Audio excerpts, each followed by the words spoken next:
A good Erev Shabbos. Once upon a time, a Jewish fellow who lived in Israel, his name was Shimon ben Shetach, needed a donkey, wanted to get a hold of a donkey to get around town. So he purchased one from his Arab neighbor. At the time, neither Reb Shimon nor the Arab merchant noticed that the saddle on the donkey had a little package fastened to it. Sometime later, as Reb Shimon was riding his donkey around, one of his students noticed the little package and opened it for his teacher. He was amazed to find a diamond inside. "Look, Rebbe," the student said, "you'll be rich. Imagine how many mitzvahs you can do with the money you'll get when you sell this." Rabbi Shimon ben Shetach shook his head. He said, "You're right. I would be able to do a lot of mitzvot, but altogether they would never cancel out the transgression of keeping something that does not belong to me. No, I'll return the diamond to the fellow that I bought the donkey from." The student protested, "But Rebbe, the guy will never know the difference. He didn't even realize it was there when he sold it to you." Reb Shimon answered him, "You may be right, but you know who will know? Hashem. God knows that I didn't earn it and it is not mine. If you want to be a good Jew, you have to be a good Jew at all times, not only when others are looking." True to his word, Rabbi Shimon ben Shetach returned the diamond to the Arab merchant, who said, "Blessed be the God of Shimon ben Shetach. The Jewish people must have wonderful laws. It's hard to believe anyone could be so honest." If this story sounds like an old Talmudic legend, and you identified it as coming from the Yerushalmi above Metzia chapter 2, you got it right. But listen to this similar tale that happened just a few years ago. In New Haven, Connecticut, in the US, a Jew bought a secondhand wooden desk from someone online. It was just a few days before Rosh Hashanah. He was struggling to get it up some stairs and through a doorway. So, to make it easier for himself, he took the drawers out. Taped behind one of those drawers was a plastic bag with $98,000 in it. He picked up the phone and called the seller to let her know what he had found. And the next morning, he took his kids with him to return the money, hopefully to demonstrate what it looks like to do the right thing. He received a thank you note that said, "I do not think there are many people in the world who would have done what you did by calling me." Commentaries note the deep interweaving of civil law together with, let's call it ritual law, meaning kashrus, Shabbos, and Yom Tov, in this week's portion of Mishpatim. Because for us, really, there are no two separate spheres of life. It's all one. Who we are as Jews in Shul should be the same as who we are as Jews in the workplace, on campus, wherever we go. There used to be a cute advertisement for Hebrew National hot dogs.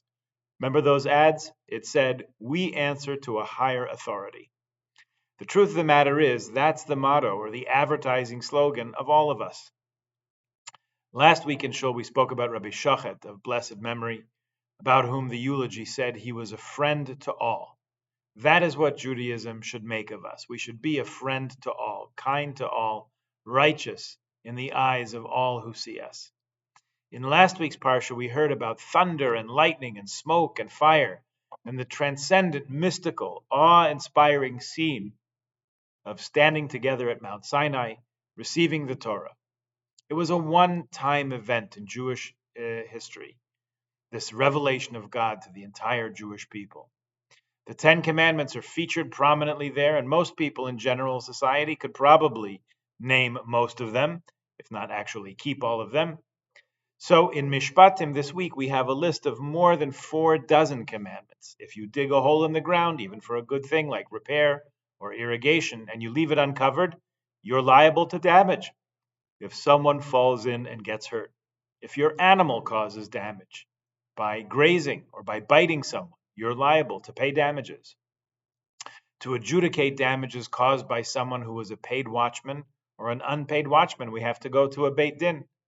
We have a mitzvah to lend money to a poor person in need, among many other mitzvahs.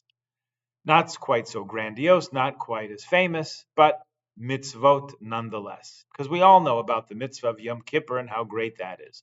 We know how important it is to light a menorah on Hanukkah, spread the light wherever you are. But there are mitzvot that guide every moment of our lives, and sometimes they cannot be quantified. They only come through in how we conduct ourselves with others. They tell a famous story about Rabbi Yisrael Salanter.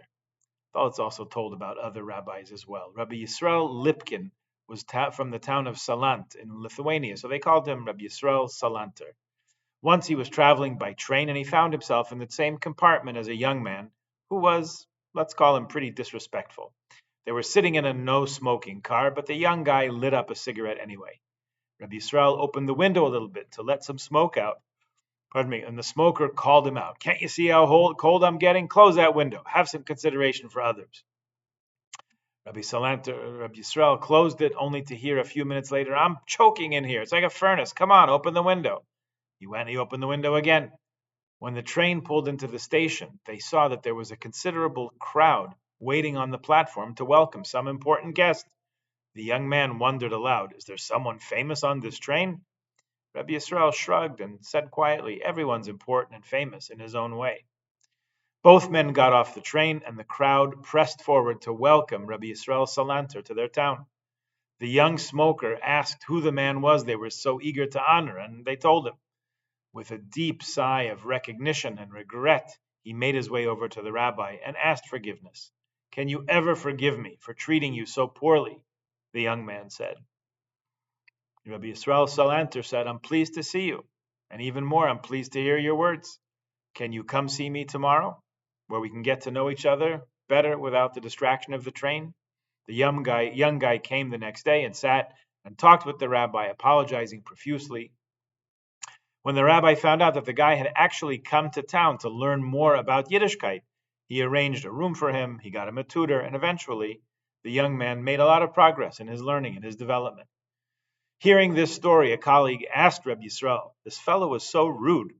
How could you have forgiven him so easily? Rabbi Yisrael said, when we do tshuva, Hashem forgives us immediately.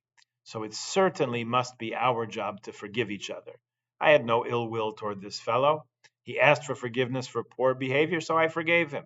And then, just to be sure, I went out of my way to help him. In the long run, he said, I found that kindness and patience are more successful than anger and exasperation.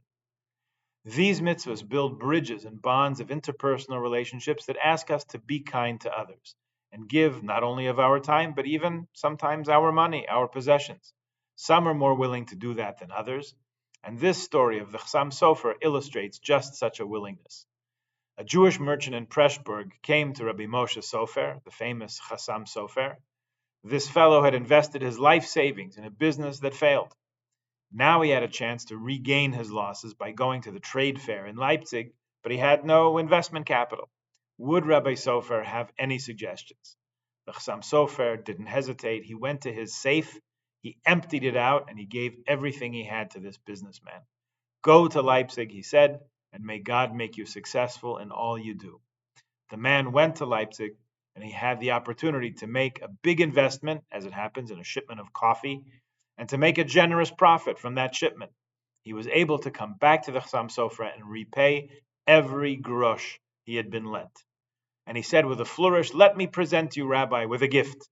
He bought a nice diamond ring as a gift for the Chassam Sofer. Rabbi Sofer said, I'm sorry, I cannot accept your gift. Knowing that I did the mitzvah of lending and that it helped someone who was in need, that's all the thanks that's necessary. Why don't you go home and give that nice ring to your wife? The way the story is told, the man took back the ring reluctantly, but he was so inspired by the rabbi's example, he didn't give it to his wife. Instead, he gave it to tzedakah so that others would have benefit. See, he didn't listen to his rabbi. That's how you can tell the story is true.